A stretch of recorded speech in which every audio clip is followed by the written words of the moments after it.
Good morning my dear students. இன்னைக்கு நம்ம பார்க்க போற class 12th standard computer application. Last class computer applicationல 18 chapter இருக்கு.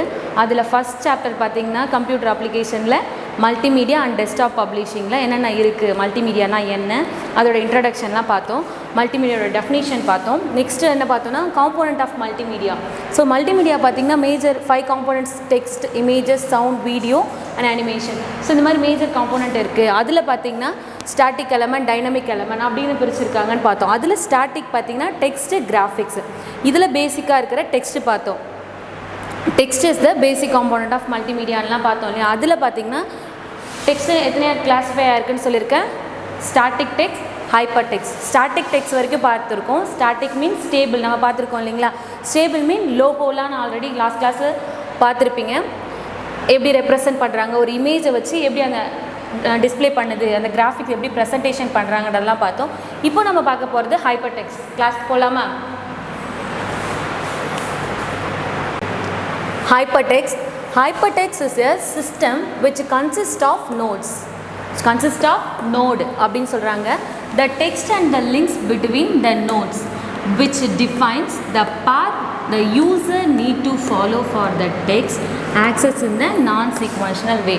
So static text நம்ம என்னன்னு பார்த்தோம், ஸ்டேபிளாக இருக்கும், எதுவும் ஒன்றுமே சேஞ்ச் ஆகாதுன்னு பார்த்தோம். ஆனால் ஹைப்பர் அப்படி கிடையாது. ஹைப்பர் டெக்ஸ்ட்ன்றது ஒரு நோடோட கனெக்டிவிட்டியோடு இருக்கும். நோடில் பார்த்தீங்கன்னா லிங்க்ஸ் பிட்வீன் நோட்ஸ், அந்த லிங்க்குக்கும் டெக்ஸ்ட்டுக்கும் லிங்க்ஸுக்கும் தான் அந்த கம்யூனிகேஷன், அந்த கனெக்டிவிட்டி இருக்கும். நெக்ஸ்ட்டு பார்த்தீங்கன்னா which define the path the user need. User என்ன மாதிரி வேவில் வேணாலும் அதை நம்ம கால் பண்ணிக்கலாம். எனக்கு இந்த இப்போ நான் கூகுள் சர்ச் இன்ஜின் போய்ட்டு நான் ஏதோ சர்ச் பண்ணுறேன்னு வச்சுக்கோங்க. இப்போ கூகுளில் நீங்கள் சர்ச் பண்ணிங்கன்னு வச்சிங்களேன், அந்த சர்ச் இன்ஜின் நமக்கு ஏதாவது ஒரு வெப்சைட் போட்டு நீங்கள் சர்ச் பண்ணுறீங்கன்னா ஃபஸ்ட் எடுத்தோடனே ஒரு லிங்க், ஒரு வயலட் கலர் லிங்க் வரும், அதுக்கு கீழே க்ரீன் கலர் லிங்க்லாம் பார்த்துருப்பீங்க. ஸோ இதெல்லாம் யார் இந்த ஸ்ட்ரக்சர்லாம் இது பண்ணியிருப்பாங்கன்னா அந்த சர்ச் இன்ஜின்ஸ் தான். அந்த பாத், எந்த பாத் நமக்கு யூசர் என்ன கேட்குறாங்களோ அதை பொறுத்து தான் என்ன பண்ணும், அதை ஃபஸ்ட்டு யார் வருவாங்க, செகண்ட் என்ன வரணும் அப்படின்றது எல்லாமே கொடுத்துருக்கிறது. which define the path user need to follow. User என்ன சொல்கிறாங்களோ அதை வச்சு தான் அதை என்ன பண்ணும், ஃபாலோ பண்ணும். for the text access in the non-sequential way. Text வந்து பார்த்திங்கன்னா நமக்கு ரிலேட்டடாக ஒரு இன்ஃபர்மேஷன் கொடுத்துருப்பாங்க, அடுத்ததில் வேறு வெப்சைட் இருக்கும், அதுக்கடுத்து வேறு வெப்சைட் இருக்கும். இது எல்லாமே ஒன்றோட ஒன்று ரிலேட்டிவிட்டி இருந்தாலும் இருக்கலாம், இல்லாமலும் போகலாம். ஸோ இது எல்லாமே நான் சீக்வென்ஷியல் வேல தான் இருக்கும் அப்படின்னு சொல்கிறாங்க. The author of the working system created this structure. யார் அங்கே ஆத்தராக இருக்கிறாங்களோ அவங்க தான் இந்த ஸ்ட்ரக்சரை கிரியேட் பண்ணுறாங்க. The author of the working system created this structure. எதுக்கு அடுத்து எது வரணும், எந்த லிங்க்கு அடுத்து எந்த லிங்க்கு கொடுக்கணும் அப்படின்றது எல்லாமே அந்த ஒர்க்கிங் சிஸ்டம் தான் கிரியேட் பண்ணுது. Next, the user is permitted to define their own parts in more sophisticated hypertext system. அதே மாதிரி பார்த்திங்கன்னா அவங்க என்ன தான் ஸ்ட்ரக்சர் கொடுத்துருந்தாலும் யூசர் எந்த லிங்க்கை கிளிக் பண்ணுறது யூசரை பொறுத்து தான். எனக்கு இந்த லிங்க், அவங்க 10 லிங்க் கொடுத்துருக்காங்க, பட் எனக்கு இதில் எதுவுமே பிடிக்கல, நான் வேறு பேஜ் போய் பார்க்குறேன்றது யூசரை பொறுத்து தான். யூசர் என்ன திங்க் பண்ணி அவங்களோட பார்த்து எது வேணுமோ அவங்க கிளிக் பண்ணி போகலாம் அப்படின்னு சொல்கிறாங்க. The user is provided with the flexibility and choice to navigate in hypertext. யூசருக்கு பார்த்திங்கன்னா அந்த ஃப்ளெக்சிபிலிட்டி கொடுக்குறாங்க. யூசர் என்ன வேணுமோ அதை கிளிக் பண்ணி அந்த லிங்க்குள்ளே அவங்க போய்கிட்டே இருக்கலாம். அதே மாதிரி நேவிகேட் இந்த ஹைப்பர்டெக்ஸ்ட், எந்த ஹைப்பர்டெக்ஸ்ட்டை அவர் லொக்கேட் பண்ணுறாரு அப்படின்றது எல்லாமே யூசருக்கு ஃப்ளெக்சிபிளாக ஹைப்பர்டெக்ஸ்ட்டில் கொடுத்துருக்காங்க. Next, in a multimedia product text is used to convey the information and must be placed at the appropriate position in order to obtain the well formatted sentence and paragraph. இப்போ ஒரு நீங்கள் search பண்ணுறீங்க, ஒரு இன்ஃபர்மேஷனுக்காக search பண்ணும்போது alignment மாதிரி இப்போ இதே மாதிரி ஒரு ஃபார்மேட்டில் இருந்தால் தான் உன்னால் அதை ஈஸியாக படிச்சுக்க முடியும், புரிஞ்சிக்க முடியும். இப்போ பார்த்தீங்கன்னா ஃபஸ்ட் லைனில் இருக்குது, இந்த லைனுக்கும் எவ்வளோ கேப்ஸ் இருக்குது பார்த்தீங்களா, இந்த லைன் ஸ்பேஸ் இருக்குது இல்லையா, இந்த அளவுக்கு லைன் ஸ்பேஸ் இருந்தால் தான் அடுத்த லைனில் என்ன சொல்கிறாங்க அப்படின்றது உனக்கு தெளிவாக தெரியும். அதே மாதிரி ஃபுல் ஸ்டாப் எங்கே வைக்கிறாங்க, கமா எங்கே வைக்கணும், கொட்டேஷன் எங்கே, இந்த மாதிரி ப்ராப்பராக வெல் ஃபார்மேட்டட் சென்டென்ஸை தான் அதில் கொடுக்கணும்னு சொல்கிறாங்க. Next, the readability of the text depend on the spacing and punctuation. அதே மாதிரி ஒரு பஞ்சுவேஷன் ஆகட்டும், ஸ்பேஸ் எல்லாமே வெல் ஃபார்மேட்டடாக இருக்கணும். இந்த பேராகிராஃப் முடியுதுன்னா இப்போ வெல் ஃபார்மேட்டட், நடுவில் ஒரு ஐஃபன் வைக்கணும். இந்த சென்டென்ஸ் அண்ட் பேராகிராஃப்க்கு அப்புறம் ஒரு ஃபுல் ஸ்டாப்லாம் வைக்கிறாங்க இல்லையா, அதே மாதிரி ஒரு லிங்க் நம்ம என்ன கிளிக் பண்ணாலும் அதுக்கு இன்ஃபர்மேஷன் கொடுக்கும்போது யூசர் அவங்களுக்கு புரிகிற மாதிரி இருக்கணும், ஃப்ளெக்சிபிளாக இருக்கணும். அப்படின்றதுக்காக தான் the readability of the text depend on the spacing and punctuation. The message communication is more appropriate with improved font and style. அதே மாதிரி ஒரு மெசேஜ் கம்யூனிகேட் பண்ணும்போது ஃபாண்ட்டும் ஸ்டைலும் ரொம்ப இம்பார்ட்டன்ட் சொல்கிறாங்க. ஏன்னா எங்கே எதை வைக்கணும், எங்கே கொட்டேஷன் வைக்கணும், எங்கே ஸ்பேஸ் வைக்கணும், இது எல்லாமே தெரிஞ்சு வெல் ஃபார்மேட்டட் சென்டென்ஸாக கொடுத்தா தான் ஹைப்பர் டெக்ஸ்ட் யூசருக்கு புரியும். யூசர் எந்த அளவுக்கு அட்ராக்ட் பண்ணணுமோ அப்போ தானே அவங்க அதிகமாக யூஸ் பண்ண ஆரம்பிப்பாங்க. சரிங்களா? அடுத்து நம்ம பார்க்க போகிறது, ஸோ இந்த எக்ஸாம்பிள் பார்த்தா உங்களுக்கு புரியும்னு நினைக்கிறேன். ஐஎம் ஏ வெப் பேஜ் அப்படின்னு ஒரு லிங்க் ஏதோ நமக்கு கொடுத்துருக்காங்க, அதுக்குள்ளே போகுது எ லிங்க் அப்படின்னு கொடுத்துருக்கேன். இதுதான் நோடு. இந்த நோடை கிளிக் பண்ணும்போது ஆட்டோமேட்டிக்காக அது வேறு ஒரு பேஜ்க்கு போகுது. ஸோ இந்த நோடை கிளிக் பண்ணும்போது வேறு ஒரு பேஜ் போகுது இல்லையா? அதான் டெக்ஸ்ட்டுக்கும் இந்த நோடுக்கும் தான் இங்கே கனெக்டிவிட்டி இருக்கும். இந்த டெக்ஸ்ட் இருக்குது, இந்த டெக்ஸ்ட்டில் ஒரு நோட் கனெக்ட் பண்ணியிருக்காங்க. ஸோ அந்த லிங்கை கிளிக் பண்ணும்போது அது வேறு ஒரு வெப் பேஜ் போகுது. இதுதான் ஹைப்பர் டெக்ஸ்ட். ஓகேங்களா? நெக்ஸ்ட் நம்ம பார்க்க போகிறது image. So already component of மல்டிமீடியாவில் text, image, animation, video, audio பார்த்துக்கிட்டு இருக்கோம். இதில் பார்த்திங்கன்னா இப்போது நம்ம செகண்டாக பார்க்க போகிறது இமேஜ் பார்க்க போகிறோம். இமேஜ்னாலே நீங்கள் எல்லாமே தெரிஞ்சிருக்கும்னு நினைக்கிறேன். ஆல்ரெடி எல்லாருமே யூஸ் பண்ணியிருப்பீங்க. உங்கள் மொபைல்ஸ்லாம் இருக்கட்டும், லேப்டாப்ஸ் எல்லாமே இமேஜஸாக எடுத்து பிக்சர்ஸ் எடுத்து ஸ்டோர் பண்ணி வைப்பீங்க. ஸோ அது எப்படி ஃபார்மேட்டில் ஸ்டோர் ஆகுது அதெல்லாம் உங்களுக்கு எதுவும் தெரியாது. இந்த வேர்டெல்லாம் நீங்கள் நிறைய பார்த்துருப்பீங்க. ஜிஃப், டிஃப், ஜேபேக் அப்படின்ற இமேஜஸ்லாம் உங்களோட மொபைலில் பார்த்துருப்பீங்க. என்ன மாதிரி இந்த ஜிஃப்ன்றதுலாம் ஒரு அனிமேட்டட் ஒரு இமேஜ் வந்து பார்த்திங்கன்னா ரொட்டேட் ஆகிட்டே இருக்கும். அதை ஜிஃப்னு சொல்லுவோம். டிஃப், ஜேபேக் அப்படின்றதுலாம் ஃபைல் ஃபார்மேட், இமேஜஸ் ஸ்டோர் பண்ணுற ஃபைல் ஃபார்மேட்டுன்னு சொல்லுவோம். இது எப்படி இங்கே ஸ்டோர் பண்ணுறாங்க, இமேஜஸை என்னமா கிளாஸிஃபை பண்ணியிருக்காங்க அப்படின்னு பார்க்கலாம். Images acts as a vital component in multimedia. So இது பார்த்திங்கன்னா இதுவும் ஒரு காம்போனண்ட்டில் பேசிக் காம்போனண்ட்டாக சொல்கிறாங்க. டெக்ஸ்ட் எவ்வளோ இம்பார்ட்டனோ அதே மாதிரி இமேஜ் வந்து டைனமிக்ஸ் எலமெண்ட்டில் வரும். Thus images are generated by the computer in two ways. கம்ப்யூட்டரில் ஸ்டோர் பண்ணுறதுல டூ வேல ஸ்டோர் பண்ணுறாங்க.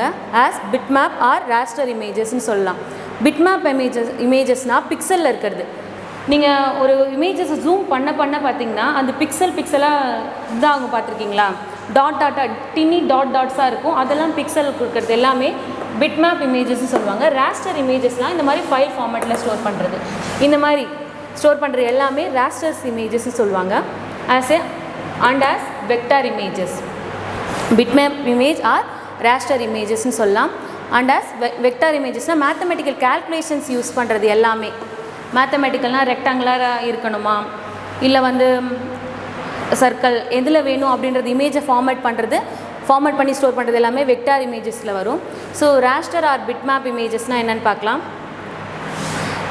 The common and comprehensive form of storing images in a computer is raster or bitmap images. So கம்ப்யூட்டரில் ஒரு maximum store பண்ணுற images எல்லாமே எப்படி தான் இருக்குன்னா ராஸ்டர் ஆர் பிட்மேப் இமேஜஸாக தான் இருக்கும். ஏன்னா எல்லா ஈச் அண்ட் எவ்ரி பிக்சருமே பார்த்திங்கன்னா பிக்சலாக டிரைவ் ஆகிக்கிட்டே இருக்கும். நீங்கள் பார்த்தோன்னா எவ்வளோக்கு எவ்வளோ ஜூம் பண்ணுறோமோ அவ்வளோக்கு எவ்வளோ டின்னி டாட்ஸ் நமக்கு தெரிஞ்சுக்கிட்டே இருக்கும். Next bitmap is a simple matrix of the tiny dots. நான் ஆல்ரெடி சொல்லியிருந்தேன். பிக்சல் எல்லாமே நீங்கள் 11th ஸ்டாண்டர்டில் படிச்சிருப்பீங்கன்னு நினைக்கிறேன். பிக்சல்னால் என்ன அது எல்லாமே நீங்கள் ஃபஸ்ட் சாப்டர்லேயே படிச்சிருப்பீங்க. Is a simple matrix of the tiny dots called pixel that form a raster or bitmap images. இது முழுக்க என்னது அந்த டின்னி டாட்ஸை வச்சு ரெப்ரசென்ட் பண்ணுற இமேஜஸ் எல்லாமே ராஸ்டர் ஆர் பிட்மேப் இமேஜஸ்ன்னு சொல்கிறாங்க. Each pixel consist of 2 or more colour. ஒவ்வொரு பிக்சலுக்குமே என்ன இருக்கும், 2 or more கலர்ஸ். ஒரு கலர் இருக்கும் இல்லை 2 கலர் இருக்கணும் அப்படின்னு சொல்கிறாங்க. ஈச் பிக்சல் ஒரு பிக்சலுக்கு ஒரு கலர் இருக்கும். அதை ரெப்ரசென்ட் பண்ணி தான் அந்த இமேஜ் வந்து பார்த்திங்கன்னா நமக்கு இமேஜாக நமக்கு தெரியும். Based on how much data in bits is used to determine the number of colours. The colour depth is determine. இதே மாதிரி பார்த்திங்கன்னா ஒரு பிக்சலுக்கு ஒரு கலர் நம்ம சொல்கிறோம் இல்லைங்களா. அது பிட் கால்குலேஷன்லாம் நீங்கள் செகண்ட் சாப்டரில் நம்பர் சிஸ்டமில் பார்த்துருப்பீங்க. 2^8 2^6 பார்த்துருக்கீங்களா. பிட் கால்குலேஷன் எவ்வளோ ஆக்குப்பை பண்ணிக்கும் அப்படின்றது எல்லாமே அதே தான் சொல்கிறாங்க. 1 bit is 2 கலர்ஸ். ஒரு பிட்டுக்கு 2 கலர்ஸ் இருக்குது. 4 bit மீன்ஸ் 16 கலர். எப்படி 4 bitனா 16 கலர். 8 bits indicates 256 colour. நம்ம இதெல்லாம் பார்த்தோம் இல்லையா. 2^2 இந்த பிட் கால்குலேஷன் எல்லாமே 11th ஸ்டாண்டர்டில் நீங்கள் பார்த்துருப்பீங்க. ஸோ இந்த கால்குலேஷன் தான் 2^8னா 2^8 = 256 கலர். இதெல்லாமே இந்த கால்குலேஷன்லாம் நீங்கள் 11th படித்ததை ரீகால் பண்ணி பாருங்கள். ஸோ அதை தான் சொல்கிறாங்க. 1 bit கலரில் பார்த்திங்கன்னா 2 கலர்ஸ் இருக்குது. 4 bitனா 16, 8 bit means 256 colour. So 2^8 = 256. So இதை தான் சொல்கிறாங்க. நெக்ஸ்ட் நம்ம பார்க்க போகிறது vector images. Drawing element or object such as a lines, rectangle, circle and so on to create an imager or based on the vector images. இப்போ பார்த்தீங்கன்னா ஒரு object நம்ம இந்த டாம் அண்ட் ஜெரிலாம் சொல்லுங்க, அது ஒரு பிக்சர், ஒரு ஆப்ஜெக்ட் இருக்குது. அந்த ஆப்ஜெக்டை வந்து லைன்ஸாக இருக்கலாம், ரெக்டாங்கிளாக இருக்கலாம், சர்க்கிளாக இருக்கலாம், இந்த மாதிரி இருக்கிற எலமெண்ட்டை வச்சு எப்படி ஸ்டோர் பண்ணுறாங்க, ஒரு இமேஜஸாக எப்படி ஸ்டோர் பண்ணுறாங்க, இது எல்லாமே வெக்டார் இமேஜஸ்ன்னு சொல்கிறாங்க. The advantages of vector image is relatively small amount of data is required to present at the image and thereby only less memory is needed to store. அதே மாதிரி இந்த raster images-ஐ calculate பண்ணும்போது vector images store space எவ்வளோ occupy ஆகும்னா கம்மியாக தான் இருக்கும். Datas எவ்வளோ நம்பர் ஆஃப் டேட்டா ஸ்டோர் பண்ணாலும் அது மெமரி எவ்வளோ தான் எடுத்துக்குன்னு சொல்கிறாங்க, லெஸ் நம்பர் ஆஃப் மெமரி தான் ஸ்டோர் பண்ண எடுத்துக்குன்னு சொல்கிறாங்க. அதுதான் இதோட வெக்டார் இமேஜஸோட அட்வான்டேஜ்னு சொல்கிறாங்க. Advantage of vector image is relatively small amount of data.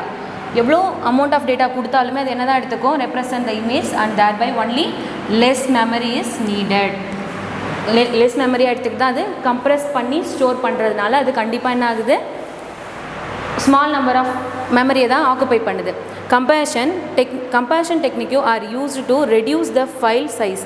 So comparison technique use பண்ணுறதுனால ஃபைல் சைஸ் ஆட்டோமேட்டிக்காக இப்போ ஒரு 100 KB இருக்குது அப்படின்னா அது 100 KB நம்ம ஷூட் பண்ணி அந்த இமேஜஸை கொடுத்தாலும் அது ஆட்டோமேட்டிக்காக கம்பேர்ஸ் பண்ணும்போது அதை விட கம்மியான பைட்ஸ், கிலோ பைட்ஸ் ஆக்குபை பண்ணி தான் அது அங்கே ஸ்டோர் பண்ணுது. இதுதான் இதோட வெக்டார் இமேஜஸோட அட்வான்டேஜஸ்னு சொல்கிறாங்க. Reduce of the size that is useful for storing large number of images and speeding. Transmission for networked application. So large number of டேட்டாஸை நம்ம ஸ்டோர் பண்ணால் கூட இதில் கம்பேரிஷன் டெக்னிக் யூஸ் பண்ணுறதுனால இந்த வெக்டார் இமேஜஸ்லாம் எப்படி ஸ்டோர் ஆகுதுன்னு சொல்கிறாங்க, கம்மியான ஸ்பேஸ் ஆக்குமை பண்ணிக்கிட்டு தான் ஸ்டோர் ஆகுது. Various comparison format used for this purpose are GIF, TIFF and JPEG. So இதெல்லாமே வந்து பார்த்திங்கன்னா நம்ம இந்த வெக்டார் இமேஜஸ்க்கு யூஸ் பண்ணுற ஃபைல் ஃபார்மேட்ஸஸ். இங்கே பார்த்திங்கன்னா இது எல்லாமே தெரிஞ்சிருக்கும் உங்களுக்கு. நீங்கள் மேக்ஸிமம் இதில் நிறைய பார்த்துருப்பீங்க. இந்த ஜெஃப் எல்லாமே பார்த்திங்கன்னா ஒரு இமேஜஸ் ரொட்டேட் ஆகிற மாதிரி இருக்கும். ஜேபேக்னாமே அந்த பிக்சல் தெரியாத அளவுக்கு எந்த அளவுக்கு கிளாரிட்டி கொடுக்க முடியும் அப்படின்னு இதெல்லாமே அட்வான்ஸ்டாக அதுக்கப்புறம் வந்துருச்சு ராஸ்டரை கம்பேர் பண்ணும்போது. சரிங்களா, இதெல்லாமே நீங்கள் பார்த்துருப்பீங்கன்னு நினைக்கிறேன். வெக்டார் இமேஜஸில் எந்த அளவுக்கு நம்ம datas large number of data கொடுத்தாலுமே அது கம்பேரிஷன் டெக்னிக் யூஸ் பண்ணுறதுனால ஃபைல் சைஸை ரெடியூஸ் பண்ணி ஸ்டோர் பண்ணோம். அதனால லெஸ் நம்பர் ஆஃப் மெமரி தான் ஆக்குப்பை பண்ணிக்குது. இது எல்லாமே ஃபைல் ஃபார்மேட்டட் ஃபார் வெக்டார் இமேஜஸ்க்கு எக்ஸாம்பிள்ஸ். ஸோ நெக்ஸ்ட்டு நம்ம பார்க்க போகிறது அனிமேஷன். அனிமேஷன்னா நீங்கள் எல்லாருமே உங்களுக்கு தெரிஞ்சிருக்குன்னு நினைக்கிறேன். நிறைய மூவிஸ் பார்த்துருப்பீங்க, கார்ட்டூன்ஸ் பார்த்துருப்பீங்க. ஸோ இது எல்லாமே அனிமேஷனோட பார்ட்டு தான். எப்படி அனிமேஷன் க்ரியேட் பண்ணுறாங்க, அந்த கிராஃபிக்ஸ் டூல்ஸ் யூஸ் பண்ணி மல்டிமீடியாவில் எப்படி ஒரு அனிமேஷன் க்ரியேட் பண்ணுறாங்கன்னு ஃபஸ்ட்டு பார்க்கலாம். Animation is the process displaying still images so quickly so that they give the impression of continuous movement. ஒரு இமேஜஸை கண்டினியூஸாக மூவ் பண்ணுறதுனால அந்த இமேஜஸ் வாக் பண்ணுற மாதிரி, ரன் பண்ணுற மாதிரிலாம் இருக்குது. பார்த்துருக்கீங்களா? நீங்கள் ஜென்ரலாக ஒரு ட்ராயிங் கூட வரைஞ்சி பாருங்கள், நிறைய பார்த்துருப்பீங்க. ஒரு 10 பேஜில் நீங்கள் அந்த ட்ராயிங்கோட ரிலேட்டடாகவே வரைஞ்சிட்டு அதை குயிக்காக ஸ்க்ரோல் பண்ணும்போது அந்த இமேஜ் மூவ் ஆகிற மாதிரிலாம் நீங்களே கூட பார்த்துருப்பீங்க. ஸோ அந்த டெக்னிக் யூஸ் பண்ணி தான் அனிமேஷன் க்ரியேட் பண்ணுறாங்க.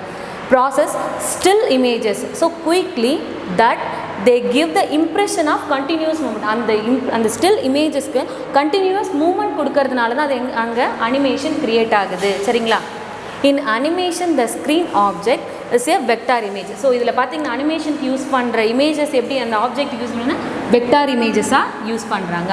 In animation using numerical transformation for movement of that image along this path is calculated for their defining coordinates. அதே மாதிரி பார்த்தீங்கன்னா நியூமரிக்கல் எந்த அளவுக்கு எவ்வளோ நம்பர் ஆஃப் இமேஜஸ் கொடுக்கணும் இந்த அனிமேஷனுக்கு. இப்போ நான் 20 ஃப்ரேம் எடுக்க போகிறேன்னா இல்லை 25 ஃப்ரேம் எடுக்க போகிறேன்னான்றது ஆஸ் யூஸராக இருந்து டெவலப்பராக இருந்து நான் எல்லாத்தையும் எடுத்து வச்சுக்கிட்டு கண்டினியூஸ் மூவ்மெண்ட் கொடுத்து அதுக்கு இம்ப்ரெஷன் கொடுக்கும்போது ஆட்டோமேட்டிக்காக என்ன ஆகும், அங்கே அனிமேஷன் க்ரியேட் ஆகுது அப்படின்னு சொல்கிறாங்க. Next, the least frame rate of at least 16 frame per second give the impression of smoothness and for natural looking it should be at least 25 frame per second. So அதே மாதிரி பார்த்திங்கன்னா 16 frame, அப்போ ஒரு செகண்டுக்கு per செகண்டுக்கு 16 ஃப்ரேமை continuous movement கொடுக்கறதுனால தான் அங்கே வந்து அனிமேஷன் க்ரியேட் ஆகுது. அது வந்து ஸ்மூத்தாகவும் நேச்சுரல் லுக்கிங் கொடுக்கணும்னா அட்லீஸ்ட் எத்தனை ஃப்ரேம் வேணும்னு சொல்கிறாங்க, 25 ஃப்ரேம் வேணும்னு சொல்கிறாங்க. சரிங்களா? இது கால்குலேஷன்லாம் பார்த்து வச்சுக்கோங்க, இது இம்பார்ட்டன்ட். 16 ஃப்ரேம் வந்து பார்த்திங்கன்னா அட்லீஸ்ட் ஒரு அனிமேஷனாலே 16 ஃப்ரேம் இருக்கணும் மினிமம்.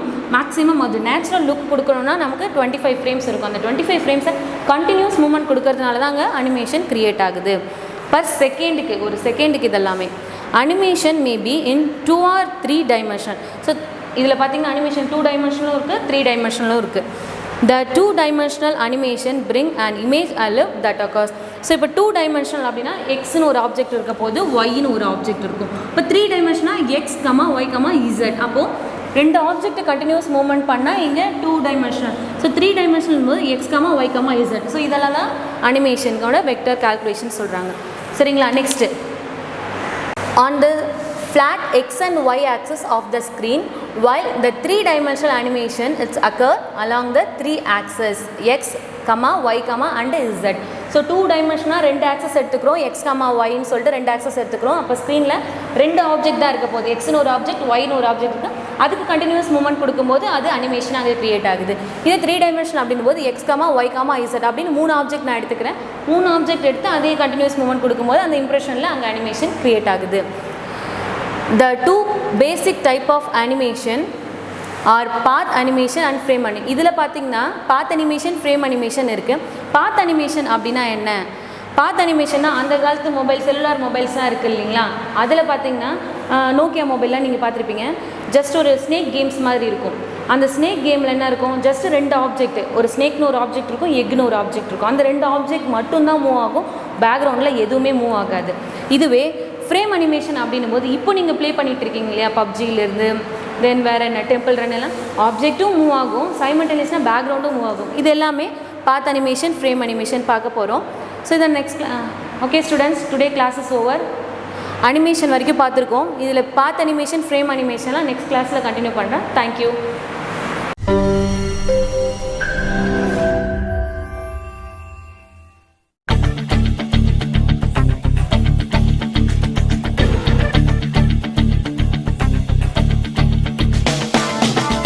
லட்சியம் எங்கள் கண்ணிலே நிறைவேறிடும் அந்த நாளிலே உலகம் போற்றிடும் எங்கள் பள்ளியே எஸ்ஆர்டி. கல்வி பண்புகளை கண்ணின போற்று, கலைகள் யாவையும் கைவசமாக்கு. பள்ளியின் பெயரை கேட்டால் சொல்லு எஸ்ஆர்டி.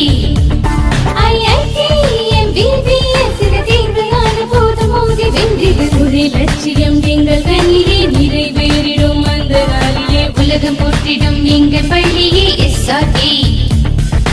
கல்வி பண்புகளை கண்ணின போற்று, கலைகள் யாவையும் கைவசமாக்கு. பள்ளியின் பெயரை கேட்டால் சொல்லு SRT. Admission is going on from pre-KG to 12th standard. Group A1A Maths, Physics, Chemistry, Biology. Group A1B Physics, Chemistry, Computer Science and Biology. Group A2 Maths, Physics, Chemistry and Computer Science. Group A3 Accountancy, Economics, Commerce and Computer Application. SRK Higher Secondary School, 45/7, Dilliyanur Main Road, Karikalambakkam, Puducherry 7.